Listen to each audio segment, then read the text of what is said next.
Rabbana fa'na bima lamtana Rabbi alimna ladhi yanfa'una Rabbi faqina wa faqi ahlana wa qarabati lana fi dinina ma'a ahlil qudri unsa wa zakar ma'a ahlil qudri unsa wa zakar Rabbi wafiqna wa wafiqhum lima tartadi qawlan wa fi'lan karoma warzuqil kulla halalan daima wa akhilla akhliya ulama nuhdha bil khairi wa nufa kulla syar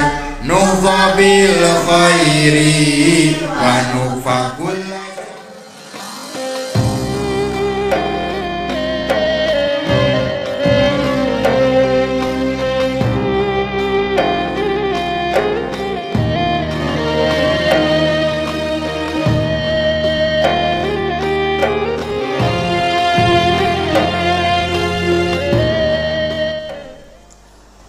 Alhamdulillahirabbil alamin wassalatu wassalamu ala asyrafil mursalin sayyidina maulana Muhammadin wa ala alihi washabihi asma'in amma ba'du.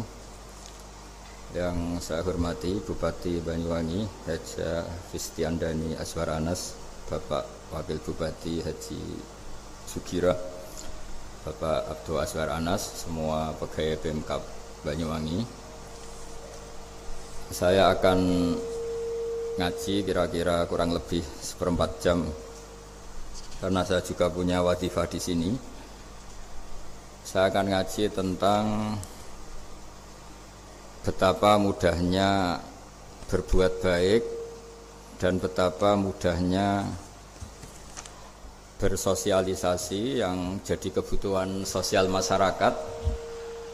Kemudian di saat yang sama sebagai kebaikan menurut Islam. Ini saya baca kitab yang sangat otoritatif, yaitu kitab Sahih Muslim, di mana kita tahu dalam Islam pegangan ahli sunnah wal jamaah juga pegangan ulama seluruh dunia adalah Al-Kutubus Sittah, kitab 6 diantaranya yang hadis Bukhari Muslim. Di sini ketika Nabi ditanya tentang beberapa kebaikan, yaitu dari pertanyaan ayul a'mali afdol, amal apa yang terbaik, di antaranya Nabi menyebut sekian: iman billah, iman kepada Allah Ta'ala. Kemudian ini yang penting dilakukan semua pemimpin, oleh bupati, oleh wakil bupati, oleh seluruh pemimpin, baik struktural maupun kultural, maupun pemimpin kecil, yaitu di keluarga. Yaitu Nabi ngendikan di antara misi Islam adalah memerdekakan budak. Kemudian ada yang lagi tanya lagi, fa'illam af'al. Lalu dari sekian kebaikan yang butuh biaya itu saya tidak mampu melakukan ya Rasulullah. Kalau nyumbang masjid saya tidak mampu, kalau berbuat bikin fasilitas umum saya tidak mampu. Ada yang sekian pertanyaan dari sahabat, kalau misalnya kebaikan yang butuh biaya kami tidak mampu, termasuk di sini disebutkan kemampuan berhaji, kemampuan zakat, kemampuan sedekah, kalau semua itu kami tidak mampu ya Rasulullah. Kata Nabi, tu'inu shani'an aw tasna'u li akhirat. Ini di Sahih Muslim di bab iman dengan judul Babu bayani kaunil iman billah afdalal a'mal. Kalau saya tidak mampu semua melakukan itu ya Rasulullah, yaitu melakukan kebaikan yang butuh biaya, kayak bangun masjid, bangun jalan, bangun fasilitas-fasilitas publik. Tu'inu shani'an aw tasna'u li akhirat. Tu'inu nulungi sira shani'an ing wong sing ahli sun'ah, ahli kreatif, atau ahli, kalau orang sekarang itu bilang dia pekerja rumahan atau production house atau apa saja. Autas nauli akhirat, atau kamu membantu orang yang tidak punya pekerjaan. Terus sahabat masih tanya, aro'aita indo iftu an ba'dil amal. Kalau semua kebaikan aktif saya tidak mampu melakukan ya Rasulullah, kebaikan menolong orang lain, kebaikan yang bersifat aktif. Jawabnya Nabi, dan ini pegangan saya, pegangan kita semua, panduan dari Rasulullah Shallallahu Alaihi Wasallam. Nabi ngendikan, takufu syarro ka'anin nas, fa innaha sodakotun minka ala nafsik. Ya, saya ulang lagi, takufu syarro ka'anin nas, fa innaha sodakotun minka ala nafsik. Kamu dalam berislam cukup menjaga supaya kejelekan kamu tidak punya imbas pada orang lain. Ya ini penting dalam Islam, jadi kalau tidak bisa berbuat baik, potensi keburukan kita jangan sampai menimpa orang lain. Keburukan itu bisa kejahatan kriminal, bisa kejahatan pidana atau merugikan orang lain, atau kejahatan yang tidak sampai kriminal tapi mengganggu orang lain. Misalnya contoh gampang ini, saya sumpek-sumpeknya sendiri ingin jalan-jalan. Main di teman yang di jam kerja. Ini kan sumpek-sumpeknya saya sendiri ingin hiburan, terus wisata atau dolan ke teman yang sebetulnya saat itu dia mungkin ngaji atau kerja atau harus memenuhi kewajiban cari nafkah. Gara-gara nemuin saya, akhirnya dia dikomplain sama majikannya. Atau gara-gara nemuin saya, dia akhirnya tidak ngaji sama santrinya. Atau gara-gara nemuin saya, dia terganggu aktivitasnya. Itu juga tidak boleh. Karena berarti keburukan kita punya akibat pada orang lain. Jadi kaidah dalam Islam itu kalau tidak berbuat baik, potensi keburukan kita ini jangan sampai menimpa orang lain. Sehingga di sini Islam menyarankan uzlah. Uzlah itu nyepi. Jadi misalnya kita baru penat, baru bawaannya itu emosi, baru gak suka kumpul orang, itu ya sebaiknya jangan jalan-jalan. Karena di antara kebaikan Islam itu tabassum, senyum, atau talqatu wajhin, ceria. Tapi karena kita mungkin jatuh kredit, jatuh hutang, atau punya masalah keluarga, sehingga bawaan kita itu emosi. Nah dalam seperti ini sebaiknya uzlah, menutup diri.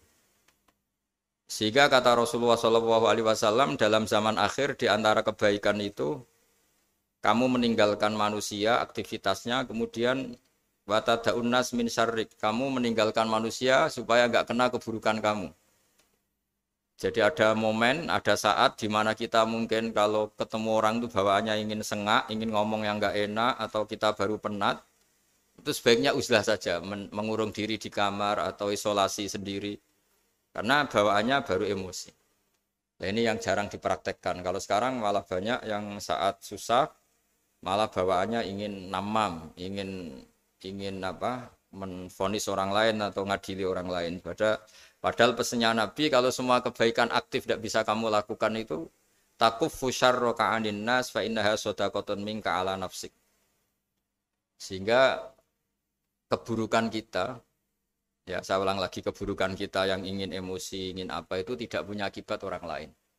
Di sini kearifannya Rasulullah SAW, beliau masyhur ngendikan, layak dilqodi wa ghadban. Jangan sampai seorang hakim bikin keputusan ketika emosi, karena bawaannya orang emosi itu pasti nggak terkontrol intelektualnya, nggak terkontrol nuraninya, nggak terkontrol semua sifat baiknya. Itu kalau punya keputusan bahaya sekali.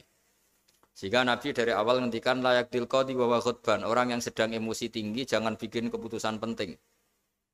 Kemudian oleh ulama diteruskan juga jangan bikin keputusan penting orang yang sangat lapar, atau yang sangat kenyang, atau yang sangat ngantuk, atau yang super sibuk. Jadi hal-hal yang potensi buruk dalam mengambil keputusan itu harus ditinggalkan.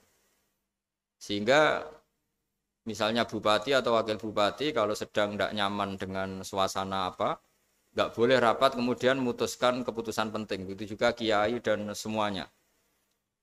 Nah ini yang supaya otoritatif. Kenapa saya bawa kitab itu logikanya jelas ya. Kita sebagai dai, sebagai ustadz, atau sebagai mubalek, atau sebagai siapa saja, yang ingin kita wariskan ke umat Rasulullah adalah dawuh-dawuhnya Nabi. Dan kalau kita ngaji tidak pakai kitab, itu sebenarnya umat kita jejali dengan pikiran kita, dengan ide kita. Jangan-jangan ide kita, pikiran kita ini tidak mewarisi pikiran Islam, tapi pikiran kita atau emosi kita. Tapi kalau kita baca kitab, artinya umat ini berhak mendapat apa yang diteladankan dan disabdakan oleh Rasulullah Shallallahu Alaihi Wasallam. Tapi kalau kita itu pasti inginnya itu kita.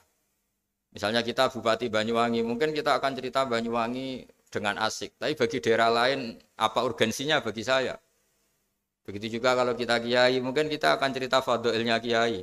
Tapi bagi orang lain yang keutamaannya jadi pekerja, jadi satpam, jadi guru, jadi pegawai negeri yang adil.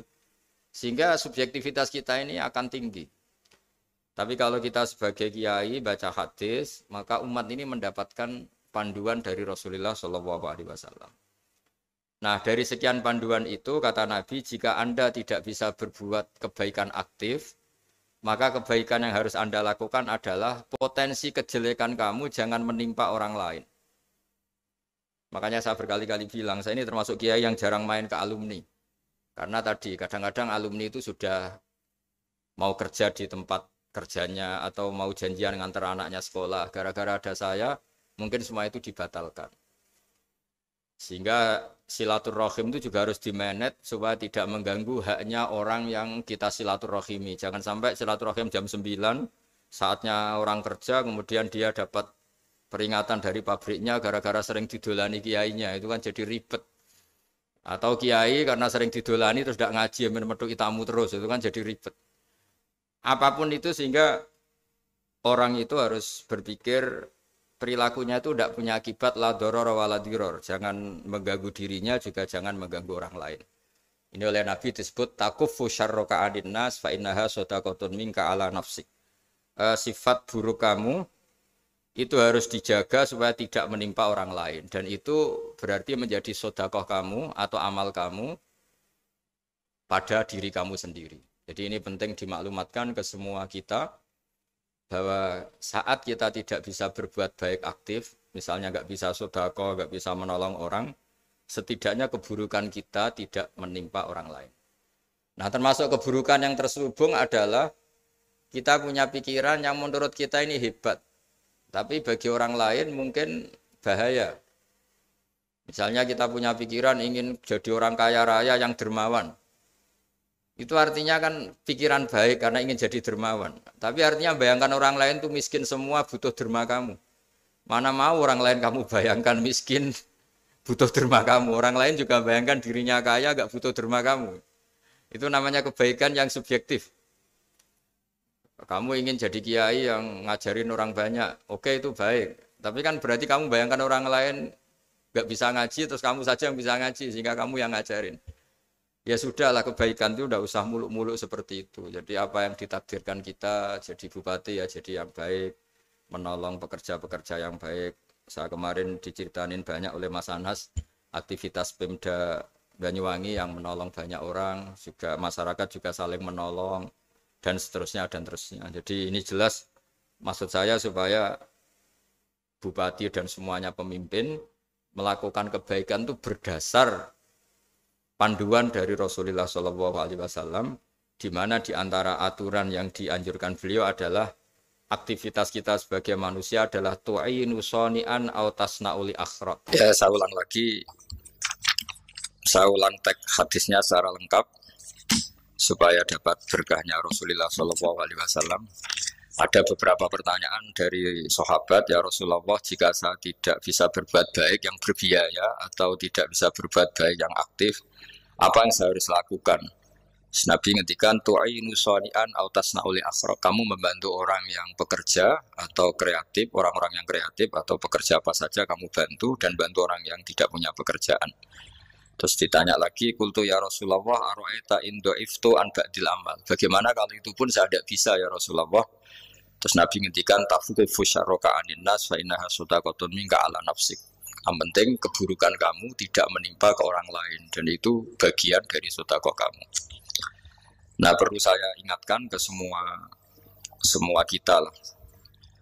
Makanya pentingnya membaca umat Islam dengan ilmu usul fikih. Saya berkali-kali bilang, jika ada seseorang tidur, itu jangan kamu baca sebagai tidur yang meninggalkan tahajud, meninggalkan sholat qiyamul lail, meninggalkan wiridan di malam hari. Tapi juga bacalah saat itu dia tidak dugem, tidak maksiat, tidak narkoba. Sehingga barokahnya ilmu itu ada respect pada umat Islam yang tidur. Karena tidur itu juga ada fungsi meninggalkan sekian maksiat, sekian kriminalitas.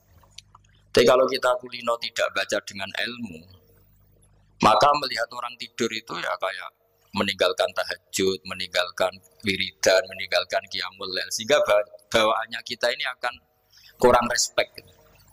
Tapi kalau kita membacanya dengan ilmu, orang yang tidur di malam hari, maksudnya ya sudah sholat isya, itu ada sekian potensi maksiat yang dia tinggalkan. Dia tidak ngerasani orang, tidak adu-adu orang di medsos, dia tidak dugem, tidak meninggalkan. Pokoknya ada sekian kebaikan dalam saat tidur itu. Ini barokahnya ilmu. Tanpa ilmu kita tidak bisa respect seperti ini. Karena bawaannya akan, oh ini malam-malam tidak tahajud, tidak wiridan, tidak apa. Tapi kalau kita dengan ilmu, itu akan membaca dengan tidur, artinya orang tidak maksiat, tidak dugem, tidak ngerasanin orang, tidak ngata-ngatain orang. Nah di sini Sadaqallahul Azim ketika ngendikan wa min ayatihi manamukum billaili wan nahar. Termasuk ayat Allah itu orang tidur. Maksudnya tidur yang dengan dimaknai positif tadi, bisa istirahat, bisa meninggalkan maksiat, bisa apa-apa. Nah ini di sini hebatnya Rasulullah SAW ketika beliau memandu kebaikan. Di antara kebaikan itu apa? Takufu syarroka anin nas fa innaha sadaqatun minka ala nafsik. Kamu, potensi buruk kamu atau keburukan kamu jangan sampai menimpa pada manusia, pada orang lain. Dan itu bagian dari sedekah kamu. Ya, saya mohon maaf sama Bu Bupati, sama semua Pemda, sama Wakil Bupati karena saya tidak bisa lama-lama. Saya punya wadifah. Tadi ini pun sudah ngurting ngaji saya karena saya harus ikut ngaji di sini. Dan mari sama-sama berdoa. Al-Fatihah. A'udzubillahi minasyaitonir rajim. Bismillahirrahmanirrahim. Alhamdulillahirabbil alamin arrahmanir rahim maliki yaumiddin ya na'budu wa nasta'in shiratal mustaqim. Shiratal ladzina an'amta 'alaihim ghairil maghdubi 'alaihim waladdallin. Bismillahirrahmanirrahim. Nahmaduka ya Ghafur ya Syakur ya Walil Hamid. Wa shalli wa sallim ala sayyidina Maulana Muhammad sallallahu alaihi wasallam asma'in. Allahumma ij'alna aminin mutmainin alladzina la khaufun 'alaihim wa la hum yahzanun. Waj'al mustama'ana hada ya Allah mustama'an mubarakan ya Allah ya Allah. Allah barik fi mustama'atina wa fi firaqina wa fi uslatina wa fi mu'akhatina. Mu'akhatan fika laka wa fika mu'akhatan ya Allah yuzkaru fiha ismukal azim. Allahumma ya Allah illam akun ya Allah ahlan an ablugha rahmataka ya Allah. Farahmatuka ahlun an tablughana. Allahumma ya wa illam nakun ya Allah ahlan an nablugha rahmataka fa rahmatuka ahlun an tablughana jami'an rahmatuka ya wa awsa'u wa awsa' ya Allah. Allahumma ya wa maghfiratuka awsa'u min dhunubina wa rahmatuka arja indana min amalina. Allahumma ya wa maghfiratuka awsa'u min dhunubina wa rahmatuka arja indana min amalina. Allahumma ya wa maghfiratuka awsa'u min dhunubina wa rahmatuka arja indana min amalina. Rabbana zalamna anfusana wa illam taghfir lana wa tarhamna lanakunanna minal khasirin. Rabbi ighfir li wa liwalidayya liman dakhala baitiya mu'mina wa lil mu'minat. Rabbi ighfir li wa liwalidayya liman dakhala baitiya mu'mina wa lil mu'minina wal mu'minat. Rabbana atina fid dunya hasanah wa fil akhirati hasanah wa qina adzabannar.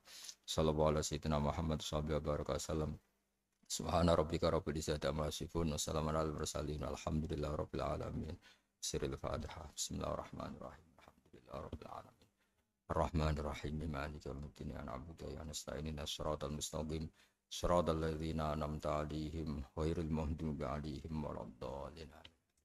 Assalamualaikum warahmatullahi wabarakatuh. Warzuqil kulla halalan daiman wa akhilla aqiya ulama nuhdha bil khairi wa nufa kulla syarr nuhdha bil khairi wa nufa kulla syarr Rabbana aslih lana kulla syu'un wa akirra bi ridhamika uyul waqdi anna Rabbana kulla duyun qabla an ta'tina rusulul manun wa firistur anta akroman satan wa firistur anta akroman satan